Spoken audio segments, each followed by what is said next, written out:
Okay, welcome back to the second episode of COD Fun. In this episode, we'll be going more in depth on Call of Duty Black Ops 3, seeing how it's one of the better Call of Duties, and we've both played it, so this will be a good one to talk about. I'm going to say first thing we can start about, because there's many aspects to it. The campaign, multiplayer zombies, even some of the extras, free run, nightmares, Dead Ops Arcade 2. All this stuff. First part we're going to be going into today, campaign. One of Call of Duty's most confusing stories, but there's a lot of aspects to it that people enjoyed. Songs from it, as you heard when we first started the episode, songs from it are great. Love the songs. Great soundtrack and such. It was a good segue of sorts. Of course, after Advanced Warfare, into the whole cybernetics and stuff, you start the campaign off with getting your arms ripped off and your legs broken. I ain't that a bit dramatic, but it's just how it is. It is cool seeing how you go from being more of a boots on the ground to getting straight upgrades, which is pretty nice. Yeah, cybernetics messing around with that. You got your three cores, martial, control, and chaos. Mm-hmm. You gotta mess around with that. And the loadout system that we saw in Black Ops 2. Mm-hmm. You could level up your guns and stuff, put up attachments, but it all functioned well. It flowed. It moved together. So as you progress throughout the missions, your power growed. Okay, my take on the campaign, it's been a while since I played the campaign. I have to try to think about it, though. I started playing it with my older brother, so we would have competitions to see who gets the farthest into the campaign before we're going to bed. And I would make it up to, I would get 10 missions in. I forget what mission it was. I can't remember the name of the mission. But you would, it was the Frost Forest mission I got up to. Frost Forest mission. The, that's either Sandcastle... Which is how I played when we first started. Yeah, which is where things start getting really screwed up in the campaign. Granted, the whole campaign, it's a bit of a cluster in the story. I had started on the PS3, actually, with that, which played the campaign on that, enjoyed it. Found it a bit interesting how you could level up in the campaign, unlock different guns as you went, the fabrication kits, the unlocks and all that. And of course, the cheat code of sorts we all know in the computer, Manifest, to get your hands on 50 of those, pretty much set for the entire campaign. But said story-wise, it was a strange one. Yeah, very, very confusing. So there's many people to this day who still attempt to dissect exactly what is going on, especially ending off the final mission when you are finally asked your name and you say Taylor, the main guy that you are chasing the entire time.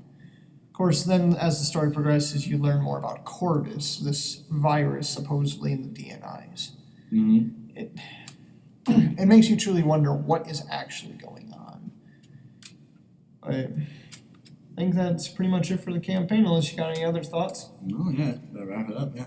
Right. For multiplayer, wasn't too bad. You got plenty of different game modes to go along with. At the time, very vibrant amount of people in it.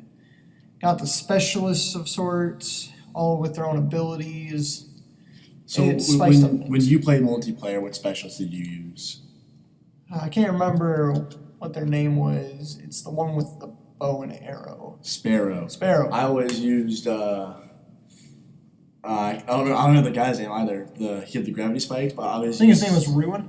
Ruin. I used Reject for him. So you'd get shot and build back to life. I was going to say Reject. I believe that was like Nomad or something like that. Can't remember his exact name, but he also, his other ability was a hive gun. Yes. That was the gravity spikes guy. But no, because his is the speed boost. He just starts running fast. Yeah, that's his other ability other than the gravity spikes. Because you got the overdrive and the gravity spikes on him. But it was interesting with the gunplay, of course. You had the classic 10 maximum system. Well, somewhat classic. Well, you could go into settings and change that, which I believe is in custom games, yeah. And of course, there was many community-made game modes too that you can find in the custom games even to this day. And of course, you had stuff like Prop Hunt, a lot of others. Just it was an enjoyable multiplayer, getting to see how it all flowed. But any other thoughts? I don't know about that. Next part, zombies. First map we all saw on there, Shadows of Evil. Played the garbage out of Shadows of Evil. It was fun. It was so fun. And just recently I'd gotten Zombies Chronicles, gotten to play that, play the old Black Ops 1 maps, and some of the World at War maps in Black Ops 3 with the updated guns, updated graphics, updated movement, it all... Yeah, Noctur Totem just was so different with the newer guns. Yeah, it was different. Remember, recently got to like round 19 just with a shotgun in a LMG standing in a corner nearby the staircase. Just kept training that and eventually just got overflowed. But that's how it is, though. Then playing new Kino Totem, that was... And it's nice to stuff the Easter eggs in it as well. They just remade the guns, remade the map. Yeah, refurbished it, repolished it, everything. It just felt smooth. Yeah.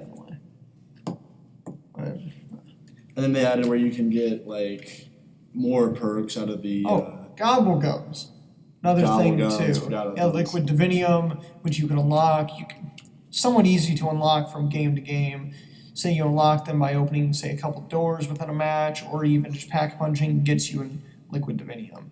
And you spend those liquid diviniums in Monty's laboratory to get gobble gums. Of course, it made zombies a little too easy, but at the same time, it still added its own wild spin. You get a free gobblegum per round at the machines. It was kind of fun, getting a chance of getting good gobblegums, like getting a chance to get Perkaholic or anything like that. Which that was so interesting because I like gambling, even though I'm not old enough for it yet. But and the nice part about it though was the fact that it all could be earned in game, which just going back to multiplayer a little bit, it's like with the black market. Yeah, it was loot boxes, random chance, but you could earn the currency just through playing instead of buying stuff with COD points, like we see with the newer Call of Duty. Yeah, it's not all just pay to win. You actually had to play to earn instead of paying to win, which of course option was always there, but at the time we had randomized loot boxes, which could be seen as controversial, that you couldn't just pick and choose, but it was justified in a way by the fact that you could earn the crypto keys or something like that. I forgot exactly what they were called, but yeah, the black market. Didn't they close down the black market? No, you can still access it. How do you get to it then? When you go into public matches, you see before you actually click on what match you go into, it says the black market. That's one of the things you can choose. Gotcha. And you can see the different deals and such. But of course, going back to zombies with gobblegums. So it wasn't bad. You had your limited gobblegums, as Gavin was talking about, Perkaholic and such, getting all the perks on the map. At the time, only way to get all the perks at once, because at that time you could only get 3 perks, and then I was going to say, 3 perks from Perk-a-Cola, I believe, which was this machine on the maps, and then an additional one if you just bought it on the map. But said the maps were still enjoyable though. Said played through Kino, Noct, Shino. I forget if it was Shino or Shino no Zima.